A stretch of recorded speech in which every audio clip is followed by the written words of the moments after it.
Let me tell you something about Fajr in the masjid. It has a spiritual impact that only people who go to it will experience. It can't be explained in a lecture. When you go to it, when you go to the prayer, and you sit there in the masjid quietly, and you wait for the prayer to start, and you sit there and you recite Quran, and you ask Allah to forgive you in those morning hours, and then you stand next to other believers and countless armies of angels, and you stand and you pray in front of Allah in that early morning, giving up your sleep, which only happened because you gave up your nightlife. When you do that even once a week, the joy you will get out of it, you will, as you are walking out of the masjid, you will wish to yourself you did that every morning. I swear to it. I guarantee it. You're going to walk out of that masjid saying, man, I wish I could do this every morning. You really will. But start with once a week. Start with once a week. Less than 1% of the ummah of Rasulullah sallallahu alaihi wasallam nowadays pray Fajr in the masjid. And what did Rasulullah sallallahu alaihi wasallam say?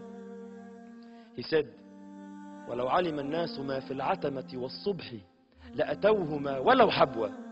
If people only knew the reward of praying Fajr and Isha, they would come crawling. Crawling.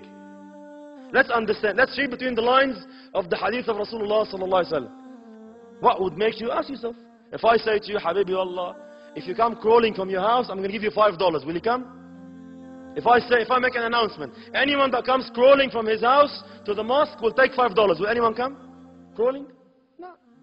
If I say $1,000 in Australia, probably, nah, man, are you serious? Who cares?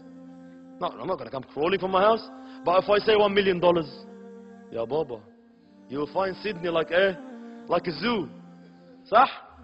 Why? Everyone, $1 million, like I'll come on my head. $1 million? Sah wala la?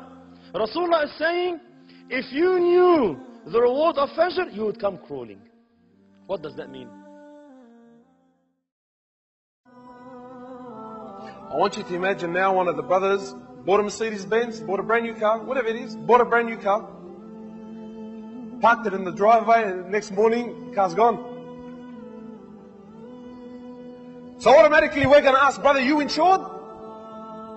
And we're holding on to the reply. If he says yes, alhamdulillah. If he says no, but yeah, your heart is gonna burn. So when the brother says to you, no brother, the Mercedes-Benz wasn't insured. Oh, my heart. Oh, you could just cry. But the brother's been missing Fajr for 10 years and you haven't moved an inch because of it. Rasulullah sallallahu alaihi wasallam, he says, not Fajr, forget Fajr. He says the sunnah of Fajr, the sunnah, those 2 rak'ah, is worth more than the world and what it contains. And the ummah is missing it day after day, day after day. No problems. It's only sunnah.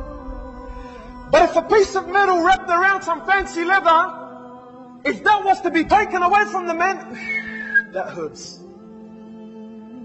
Why? Because this heart, my brother, has been filled with the love of this world. And it hasn't been filled with the love of Allah.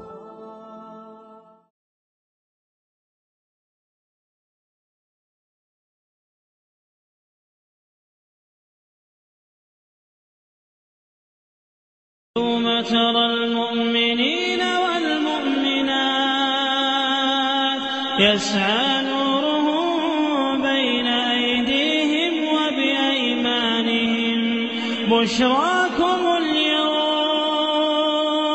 جنات تجري من تحتها الأنهار